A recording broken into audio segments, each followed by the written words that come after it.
بسم اللہ الرحمن الرحیم۔ رسول اللہ صلی اللہ علیہ وآلہ وسلم بحیثیت معلم۔ رسول اللہ صلی اللہ علیہ وآلہ وسلم کی سیرت طیبہ کے تمام پہلو اہم ہیں، مگر آپ صلی اللہ علیہ وآلہ وسلم کا معلم ہونا خاص اہمیت رکھتا ہے۔ آپ صلی اللہ علیہ وآلہ وسلم پوری انسانیت کے لیے ایک عظیم اور مثالی معلم بن کر تشریف لائے اور اپنے متعلق خود ارشاد فرمایا، مجھے تو صرف معلم بنا کر بھیجا گیا ہے۔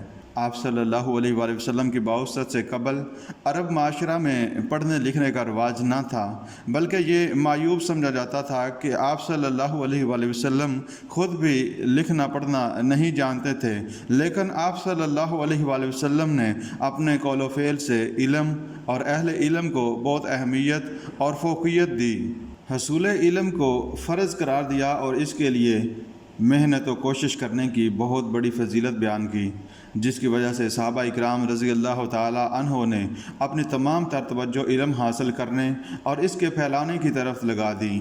اس حوالے سے آپ صلی اللہ علیہ وآلہ وسلم کی تعلیمات، ہدایات اور اسوہ حسنہ سے روشنی حاصل کرتے ہیں۔ حصول علم کا حکم اللہ تعالی قرآن مجید میں ارشاد فرماتے ہیں، فَاسْأَلُوا أَهْلَ الذِّكْرِ إِن كُنتُمْ لَا تَعْلَمُونَ، پس اگر تم خود نہیں جانتے تو جو علم والے ہیں ان سے پوچھ لو۔ اور رسول اللہ صلی اللہ علیہ وآلہ وسلم کا ارشاد ہے، طلب العلم فریضۃ علی کل مسلم۔ حضرت انس رضی اللہ تعالی عنہ سے روایت ہے کہ رسول اللہ صلی اللہ علیہ وآلہ وسلم نے فرمایا، علم حاصل کرنا ہر مسلمان پر فرض ہے۔ اہل علم کے نزدیک اس سے مراد دین اسلام کا وہ ضروری علم ہے جس سے انسان اپنے شب و روز کے دینی اور دنیاوی واجبات اور ذمہ داریوں کو شرعیت کے مطابق اچھے طریقے سے ادا کر سکے۔ اتنا علم حاصل کرنا ہر مسلمان مرد عورت پر فرض ہے۔ اسلام میں علم کی اہمیت اور آپ صلی اللہ علیہ وآلہ وسلم کا علم کے ساتھ شغف و محبت کا اندازہ کتب حدیث میں شامل اس واقعہ سے ہوتا ہے، جس میں رسول اللہ صلی اللہ علیہ وآلہ وسلم نے بڑے منفرد انداز میں مسلمانوں کی توجہ حصول علم کی طرف دلائی۔ حضرت عبداللہ بن عمر رضی اللہ تعالی عنہ فرماتے ہیں کہ ایک مرتبہ حضور صلی اللہ علیہ وآلہ وسلم مسجد میں منعقدہ دو مجلسوں میں سے گزرے۔ ان دونوں میں سے ایک عبادت اور دعا میں مصروف تھی، دوسری تعلیم و تعلم میں۔ آپ صلی اللہ علیہ وآلہ وسلم اس مجلس میں بیٹھ گئے جو علمی مذاکرے میں مصروف تھی۔ ایک دفعہ آپ صلی اللہ علیہ وآلہ وسلم نے ارشاد فرمایا، جس شخص نے علم طلب کیا اور اسے پا لیا تو اس کے لیے دوہرا اجر ہے، اور جس نے علم طلب کیا اور اسے حاصل نہ کر سکا اسے بھی ایک اجر ملے گا۔ علم کی اسی اہمیت کے پیش نظر قرآن حکیم بار بار لوگوں کو تعلیم حاصل کرنے کی طرف متوجہ کرتا ہے اور علم کی فضیلت بیان کرتے ہوئے غور و فکر سے کام لینے اور عقل کو رہنما بنانے کی دعوت دیتا ہے۔ ارشاد باری تعالیٰ ہے، قُلْ هَلْ يَسْتَوِي الَّذِينَ يَعْلَمُونَ وَالَّذِينَ لَا يَعْلَمُونَ، آپ فرما دیں کہ کیا علم والے اور بے علم برابر ہوتے ہیں؟ رسول اللہ صلی اللہ علیہ وآلہ وسلم نے فرمایا، العلماء وراثۃ الانبیاء، علماء پیغمبروں کے وارث اور جانشین ہیں۔ اسی طرح آپ صلی اللہ علیہ وآلہ وسلم نے اپنی امت پر علماء کا احترام کرنا لازم قرار دیتے ہوئے ارشاد فرمایا، وہ شخص میری امت میں سے نہیں ہے جو ہمارے بڑوں کا احترام نہیں کرتا، ہمارے چھوٹوں پر رحم نہیں کرتا اور ہمارے عالم کا حق نہیں پہچانتا۔ ان احادیث مبارکہ سے بخوبی معلوم ہوتا ہے کہ اسلام میں اساتذہ اور اہل علم کو کتنا بلند مقام و مرتبہ عطا کیا گیا۔ ایک معلم کے لیے اس سے بڑھ کر اور کیا فضیلت ہو سکتی ہے کہ رسول کریم صلی اللہ علیہ وآلہ وسلم خود بھی معلم تھے۔ اسلام میں علم حاصل کرنے کے لیے سفر کو جہاد کے سفر کی طرح قرار دیا گیا۔ آپ صلی اللہ علیہ وآلہ وسلم کا ارشاد ہے، من خرج فی طلب العلم فہو فی سبیل اللہ حتی یرجع، جو شخص علم حاصل کرنے کے لیے گھر سے نکلے جب تک وہ واپس نہ آ جائے خدا کی راہ میں ہے۔ اسی طرح آپ صلی اللہ علیہ وآلہ وسلم نے نفع بخش علم کو ایک ایسی چیز قرار دیا جس کا اجر و ثواب موت کے بعد بھی منقطع نہیں ہوتا۔ رسول اللہ صلی اللہ علیہ وآلہ وسلم نے فرمایا، جب انسان مرتا ہے تو اس کا عمل منقطع ہو جاتا ہے مگر 3 چیزیں باقی رہتی ہیں: صدقہ جاریہ، ایسا علم جس سے بعد کے لوگ فائدہ اٹھائیں، اور نیک اولاد جو اس کے لیے دعا کرے۔ آپ صلی اللہ علیہ وآلہ وسلم نے صرف علم، طلبہ اور اساتذہ کے فضائل بیان کرنے پر ہی اکتفا نہیں فرمایا، بلکہ کہ آپ صلی اللہ علیہ وآلہ وسلم کے وصال کے بعد بھی سلسلہ تعلیم جاری رہے۔ آپ صلی اللہ علیہ وآلہ وسلم نے اپنے صحابہ اکرام کو خصوصی ہدایات دیتے ہوئے مخاطب کر کے ارشاد فرمایا، تمہارے پاس لوگ دنیا کے کونے کونے سے علم سیکھنے آئیں گے، پس میری وصیت ہے کہ جب وہ تمہارے پاس آئیں تو ان سے لطف و شفقت سے پیش آنا۔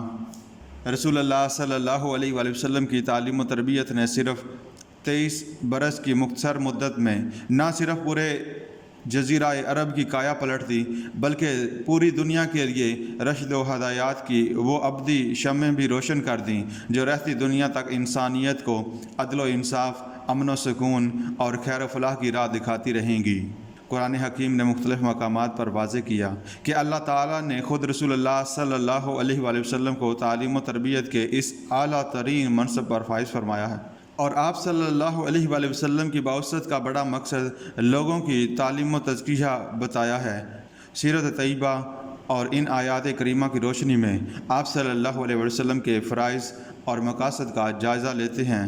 سورۃ بقرہ میں حضرت ابراہیم علیہ السلام کی دعا مذکور ہے، ربنا وابعث فیہم رسولا منہم یتلو علیہم آیاتک ویعلم الکتاب والحکمت ویزکیہم۔ اے ہمارے پروردگار، ان لوگوں میں خود انہی کے اندر سے ایک رسول مبعوث فرما جو انہیں تیری آیات پڑھ کر سنائے، انہیں کتاب و حکمت کی تعلیم دے اور انہیں پاک کرے۔ هو الذی بعث فی الامیین رسولا منہم یتلو علیہم آیاتہ ویزکیہم ویعلمہم الکتاب والحکمت۔ وہی ہے جس نے امیوں یعنی ان پڑھوں کے درمیان خود انہی میں سے ایک رسول مبعوث کیا جو ان کو اس کی کتاب پڑھ کر سناتا ہے اور ان کا تزکیہ کرتا ہے اور انہیں کتاب و حکمت کی تعلیم دیتا ہے۔ قرآن کریم نے ان آیات کریمہ میں نبی کریم صلی اللہ علیہ وآلہ وسلم کا تعارف بطور معلم کروایا، اور آپ صلی اللہ علیہ وآلہ وسلم کی بعثت اور تعلیم کی 4 بنیادی ذمہ داریاں اور ان کے مقاصد بیان کیے، جن میں نمبر 1 تعلیم تلاوت، نمبر 2 تعلیم کتاب، نمبر 3 تعلیم حکمت، نمبر 4 تزکیہ نفس۔ تعلیم تلاوت سب سے پہلے آپ صلی اللہ علیہ وآلہ وسلم قرآن کریم کی تلاوت سکھاتے اور اس کے الفاظ کی درست ادائی پر توجہ فرماتے، اگر کہیں الجھن پیش آتی تو اسے دور فرماتے، اور جو صحابہ کرام اچھا پڑھنے والے ہوتے انہیں دیگر صحابہ کرام کی تعلیم پر مامور فرماتے۔ تعلیم کتاب پڑھنے اور تلاوت کی درستگی کے بعد آپ صلی اللہ علیہ وآلہ وسلم درست تعبیر اور تفسیر و تشریح کی طرف توجہ فرماتے اور آیات کریمہ کا معنی و مفہوم اور اس پر عمل کرنے کا طریقہ سکھاتے۔ صحابہ اکرام رضی اللہ تعالی عنہ اس عظیم معلم سے رہنمائی حاصل کر کے اپنے اپنے کام کاج میں مشغول ہو جاتے اور اپنے گھروں، دکانوں اور کھیتوں وغیرہ میں بھی قرآن کریم کی تلاوت کرتے اور حضور صلی اللہ علیہ وآلہ وسلم سے سیکھے ہوئے اسباق ایک دوسرے کو سناتے رہتے۔ حضرت عمر رضی اللہ تعالی عنہ کے ایمان لانے کے واقعے سے معلوم ہوتا ہے کہ مسلمان اپنے گھروں میں باقاعدہ قرآن پاک کی تلاوت اور تعلیم کیا کرتے تھے۔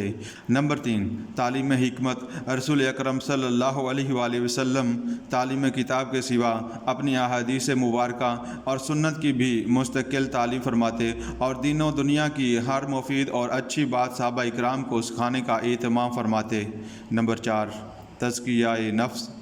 رسول اکرم صلی اللہ علیہ وآلہ وسلم انفرادی اور اجتماعی طور پر صحابہ اکرام کی اخلاقی اور روحانی تربیت کا اہتمام فرماتے اور ان کے نفوس کی رذائل سے پاک اور فضائل سے آراستہ کر کے تہذیب و اصلاح کرتے، کیونکہ انہوں نے پوری انسانیت کی رہبری اور قیادت کا کام سر انجام دینا ہے۔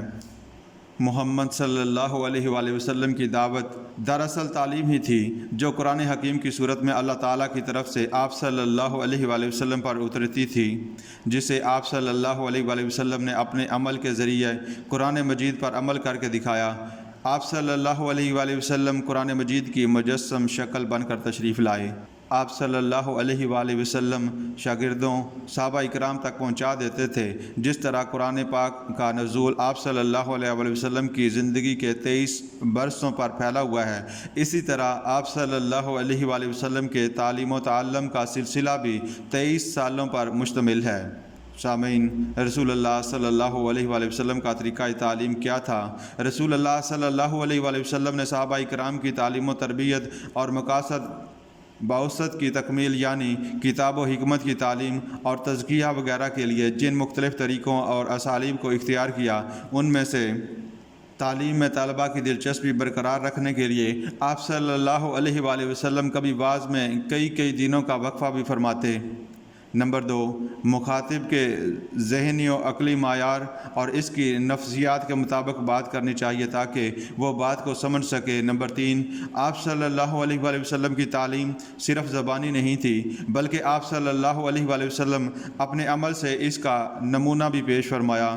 نمبر 4، تعلیم صرف مدرسے تک محدود نہیں ہونی چاہیے، بلکہ استاد کو ہمہ وقت اپنے طالب علموں کی ذہنی حالت سدھارنے پر توجہ دینی چاہیے۔ نمبر 5، آپ صلی اللہ علیہ وآلہ وسلم لوگوں کو متوجہ کرنے کے لیے کبھی کبھی سوال کر کے بات کا آغاز کرتے، جس سے طلباء پوری دلچسپی سے آپ صلی اللہ علیہ وآلہ وسلم کی بات سنتے۔ نمبر 6، آپ صلی اللہ علیہ وآلہ وسلم آہستہ گفتگو فرماتے اور کبھی 3 بار اپنی بات دہراتے تھے تاکہ لوگ آپ کی بات کو سمجھ کر یاد کر لیں۔ نمبر 7، مخاطب کی اپنی بولی اور لہجے میں اگر بات کی جائے تو زیادہ اثر کرتی ہے، اس کے علاوہ ابتدائی تعلیم مادری زبان ہی میں ہونی چاہیے۔ نمبر 8، آپ صلی اللہ علیہ وآلہ وسلم نے ہمیشہ لوگوں کی آسانی کو مد نظر رکھا۔ نمبر 9، آپ صلی اللہ علیہ وآلہ وسلم نے کتاب کی طرف خصوصی توجہ دلائی۔ نمبر 10، معلم کو اپنے علم پر متکبر نہیں بلکہ متواضع ہونا چاہیے تاکہ طالب علموں تک صحیح علم پہنچ سکے۔ آپ صلی اللہ علیہ وآلہ وسلم خود صحابہ کرام سے انکساری اور تواضع سے پیش آتے، جس کے نتیجے میں لوگ آپ صلی اللہ علیہ وآلہ وسلم کی طرف کھینچے چلے آتے تھے۔ رسول اللہ صلی اللہ علیہ وآلہ وسلم اپنی تعلیم و تربیت میں جہاں ضرر ہوتا وہاں تدریج یعنی مرحلہ وار کے طریقے کو اپناتے۔ نمبر 11، رسول اللہ صلی اللہ علیہ وآلہ وسلم اپنے شاگردوں کی صلاحیتوں اور فہم و دانش کا جائزہ لینے کے لیے ان کا امتحان بھی لیتے۔